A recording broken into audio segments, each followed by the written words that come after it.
Vasa.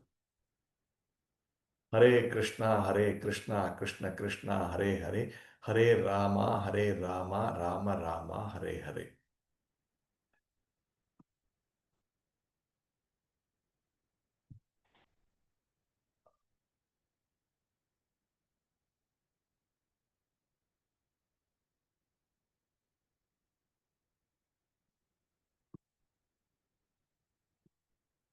Okay, so we are discussing Srimad Bhagavad-gītā, 12th chapter, Devotional Service, verse number 8 and 9. So I'll read the verse now.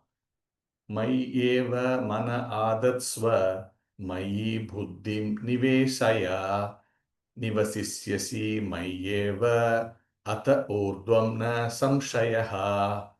Translation: just fix your mind upon me, the Supreme Personality of Godhead, and engage all your intelligence in me. Thus, you will live in me always without a doubt. Can we also have the next one, Prabhu?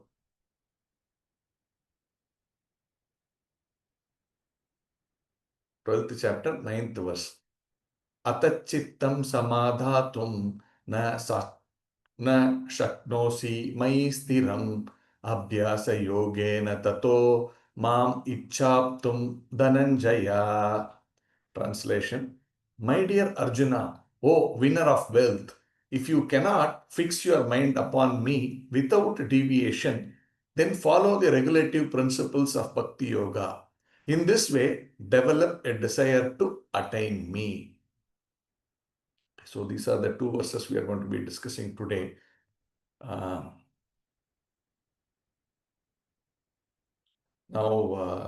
This chapter is called Devotional Service, and it starts with Arjuna asking Krishna, okay, now you have shown me all your opulences and your the all-pervading nature of yourself.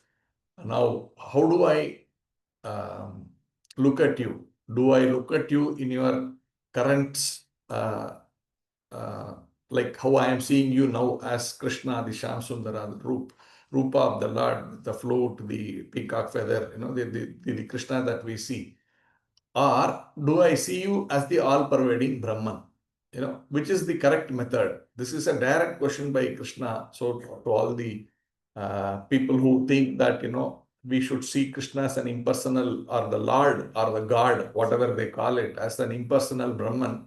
So this question is directly asked by Arjuna. There is no doubt there. And Krishna explained also without, going in roundabout method. In the second sloka, he directly says that, the personal form of me is the most appropriate one according to me. Then he says, okay, even the other form, the all-pervading form is fine, but it is difficult. He says that again and again in 3 ways. And then now he is talking about this, how you can fix yourself to his personal form. So that is the discussions we are actually getting into. That is discussed in this 8th and 9th verses that we are discussing today. So just fix your mind upon me, the Supreme Personality of Godhead, and engage all your intelligence in me. Thus, you will live in me always without a doubt. So this, Prabhupada explains, is called direct relationship with the Supreme Personality of Godhead. So, if one is in direct relationship with the Supreme Personality of Godhead, when we say direct relationship, so this all-pervading and all that is indirect. That means the Lord is present everywhere, or even in the universal form. All that is fine and great. There's no doubt about that. But that is an indirect way. But the form of Krishna is the fountainhead. That is the Moola. That is the original source. That is the root of all the powers that be in this entire millions and millions of universes. That is the root. And therefore, when you directly work or work for that root, that is direct relationship with the Supreme Personality of Godhead. And when one is situated in that state, Prabhupada is writing, there is no doubt that his position is transcendental from the very beginning. So this is direct, means we are fully transcendental. So that's the core of what answer to Arjuna's question. Should I look at it through the impersonal route or through the all-pervading route, or directly to you, Krishna, the person standing in front of me, the son of Yashoda, Nanda Baba. So that is the core issue which many people are not able to get it, because they are not ready to accept the complete personality of Krishna.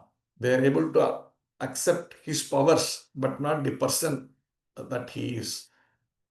And when a person is in direct relationship with Krishna, we call them pure devotees. So there are some definitions to a pure devotee. First thing is that he is not in the material plane. That means he is living in Krishna. Krishna is completely transcendental. There is nothing material about Krishna. He may come to this material world.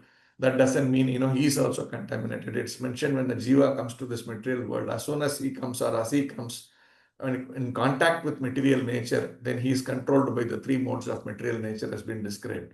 But when Krishna comes, it is not like he is controlled or he is even in touch with these three modes of material nature. And he is completely transcendental or completely spiritual. So a devotee who is in this plane, he is not also in this material plane. So when we talk about pure devotees, we immediately think of Srila Prabhupada. Prabhupada was never in this material consciousness or material world plane at all. One of the important things is they don't have fear. If we are in material world, all the time we have fear. Every second we are fearful. But Prabhupada, if you see, there are so many instances, so many pastimes where Prabhupada is completely fearless. There is no element of fear in him.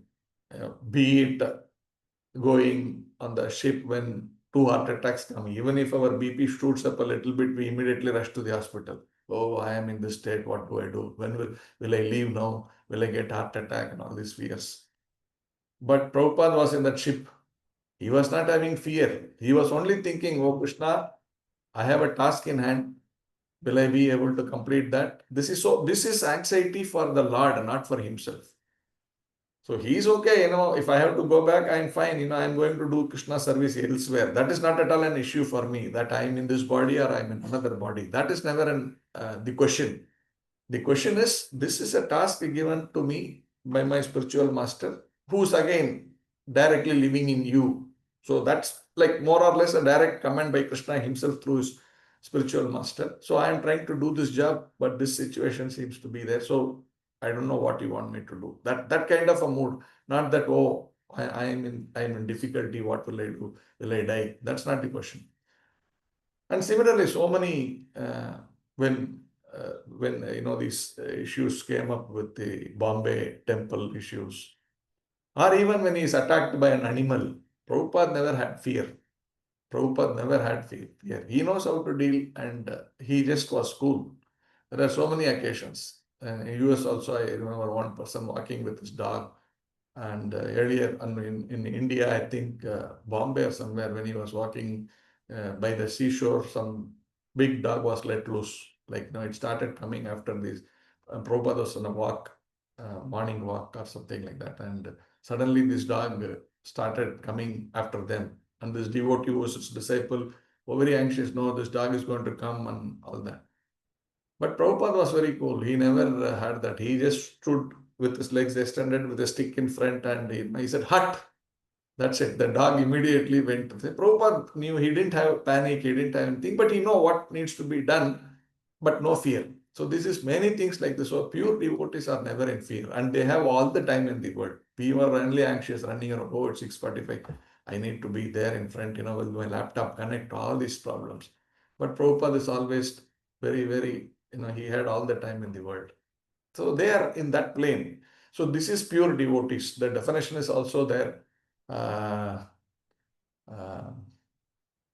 Vilasita Sunyam, Jnana Karmadi Anavritam, Anukulyena Krishnanusevana Bhaktir Uttamam. So the pure devotee status is this, that they are completely not connected to this material consciousness. They are not dependent on knowledge or karma kanda activities, or in knowledge, or even in what you call liberation. They are not into any of these things.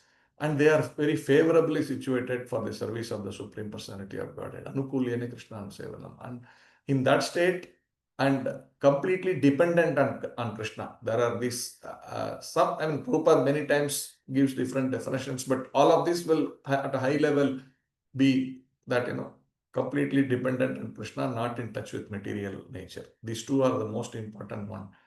That position is called the direct relationship with Krishna. And in that state, people who are in that situation, they are completely in him, is what Prabhupada is writing. And he says, like, for example, when you chant Hare Krishna, when that devotee chants Hare Krishna, Prabhupada writes, therefore, when a devotee chants Hare Krishna, and his internal potencies are, and his internal potency means Krishna's internal potency are dancing on the tongue of the devotee. When he offers Krishna food, Krishna directly accepts these eatables, and the devotee becomes Krishnaized by eating the remnants. And Prabhupada says, one who does not engage in service cannot understand how this is so, although this is a process recommended in the Bhagavad-gītā and other Vedic literatures. Therefore, people many people cannot understand. So what's the big difference here? That kind of a thing. They can't really understand. One has a direct relationship with Krishna in the pure, when he's in pure devotional service. Others cannot really understand this. They will, because their conception is completely indirect. So they cannot relate. Oh, how you can, how will this take you? Many people say, how by simply chanting Hare Krishna, how you can, get back to Godhead. They don't know, you need it to be much more complicated. Things have to be done. This is a very big task.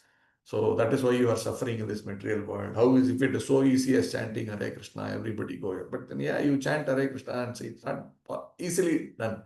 There are so many anarthas are there. So it takes a lot of,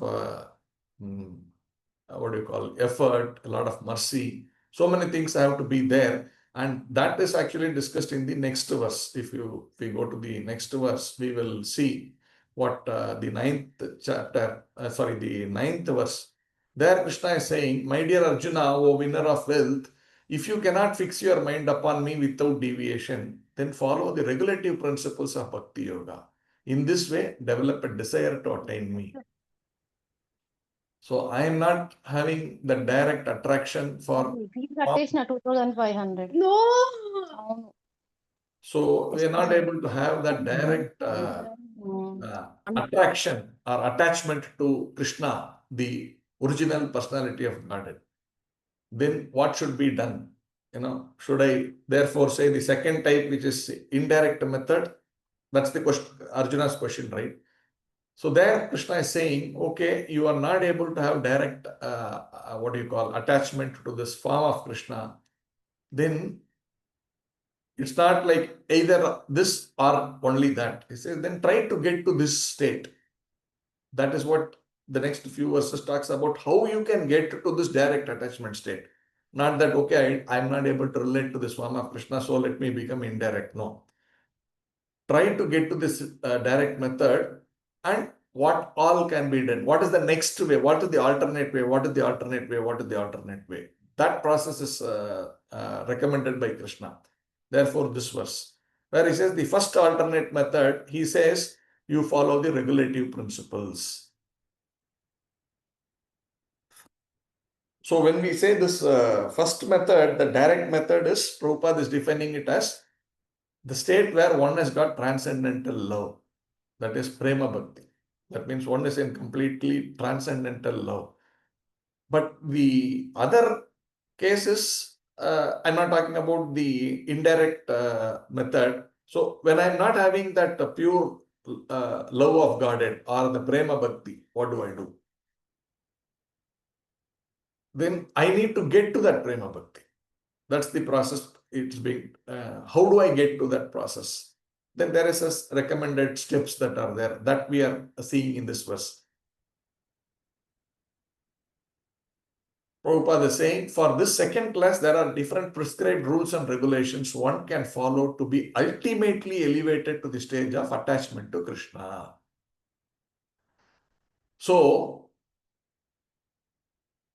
when we have to come to this ultimate direct stage, or be in Krishna, as I said, that is away from material consciousness, material plane, material touch.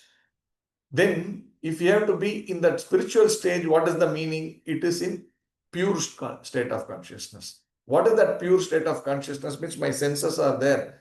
They are in this material world. And when this is in material world and my consciousness, when it is relating to this body and the senses in terms of relating to the body, that is in an impure state. So the process is to purify this consciousness, purify the senses, to come to the state of pure consciousness. In that pure state, one can be in direct, that means in pure devotional service, or in transcendental loving devotional service, or a pure devotee. So he says this process of regulative principles, or the process of bhakti yoga, what we call, actually purifies the senses, purifies the consciousness. And when we say senses, it also includes the mind, intelligence, and ultimately the false ego is purified to pure ego, the real ego.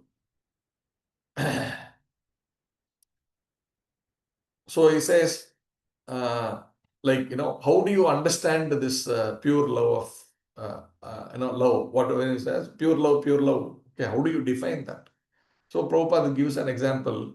Okay, so if you have a master in material world, we have a master. All of us have masters, material masters.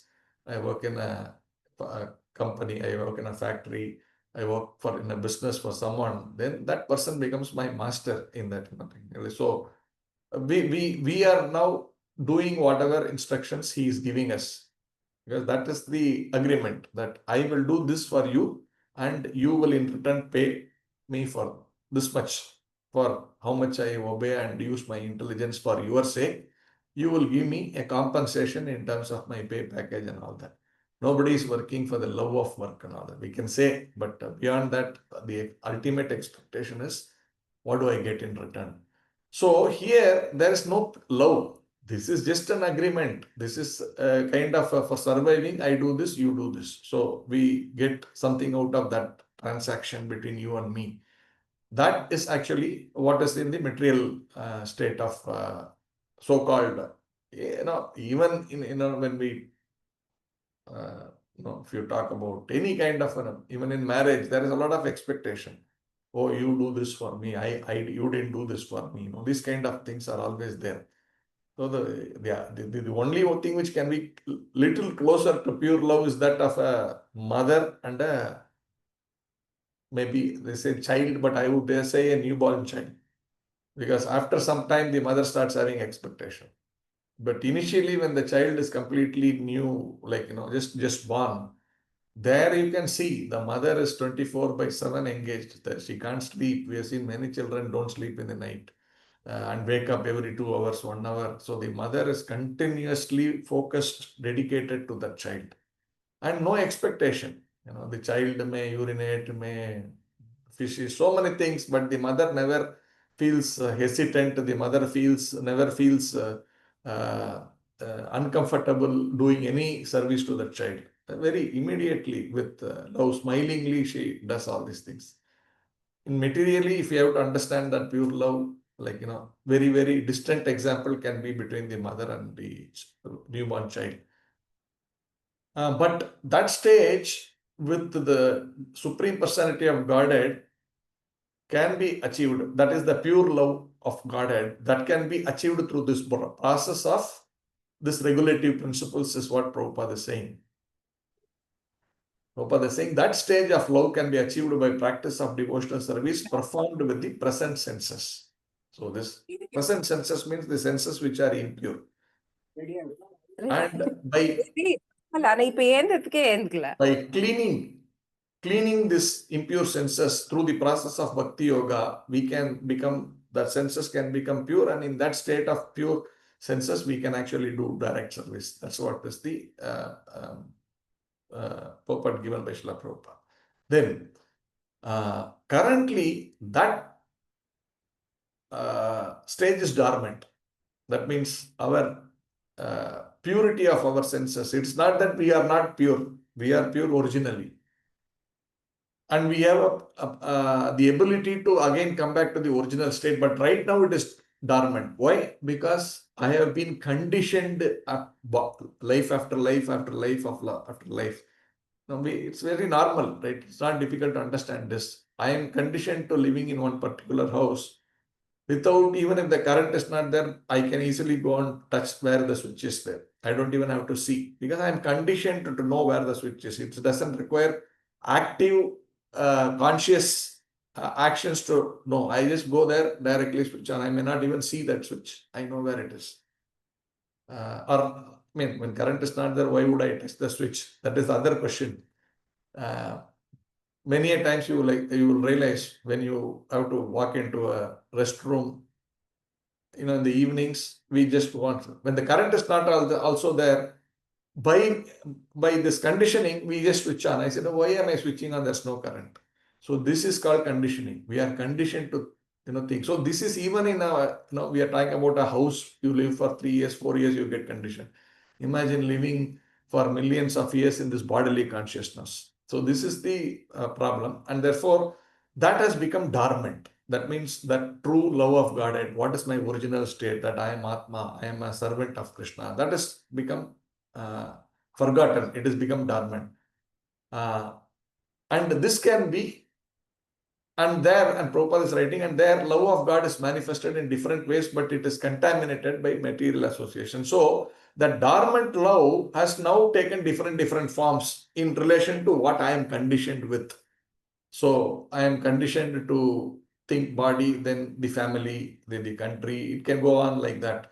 Then to the things that I do, my profession. I become so much in love with my profession. People say, and so many of these things happen, and these are all natural because that is the way of this material world. And once we purify this through this a process of bhakti yoga, then natural love for Krishna can be revived. And that is the whole process, is what Prabhupada is saying.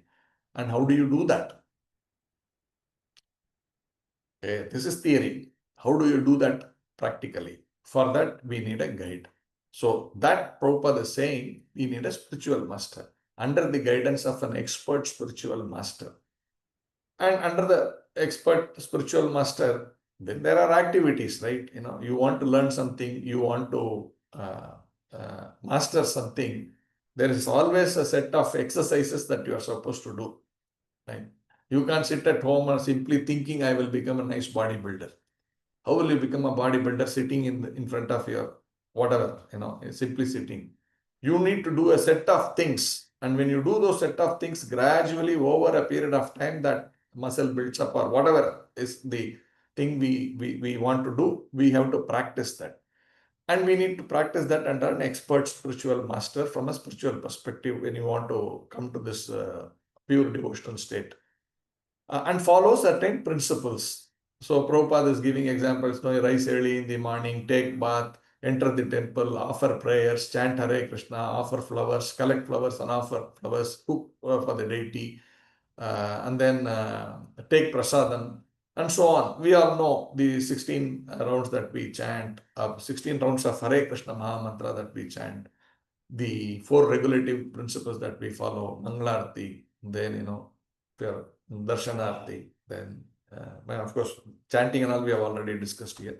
So you have Darshanarti, then you have, most importantly, Srimad Bhagavad-gītā and Srimad Bhagavatam classes, and that we will come to. But you have to listen to this most important scriptures. Without this, nothing can happen. Here, Bhagavad-gītā and Srimad Bhagavatam, of course, from pure devotees, that we will come to in course of time. And this, and then you have prasadam meeting that has also been discussed. Then do activities for Krishna. That means whatever we do, right? If you are a full-time, then, how can I engage in temple management? How can I go and distribute books? How can I meet people and preach the message of Godhead? All these things. Then again, you come back, take bath, evening, again do your Sandhya Arati. again Bhagavad-gītā, Bhagavatam class. No, all these processes is continuously to be done. And when one is in this process, it says you will, these propensities of material enjoyment will automatically go. So it says, no, you don't have to focus on the negatives, focus on the positive.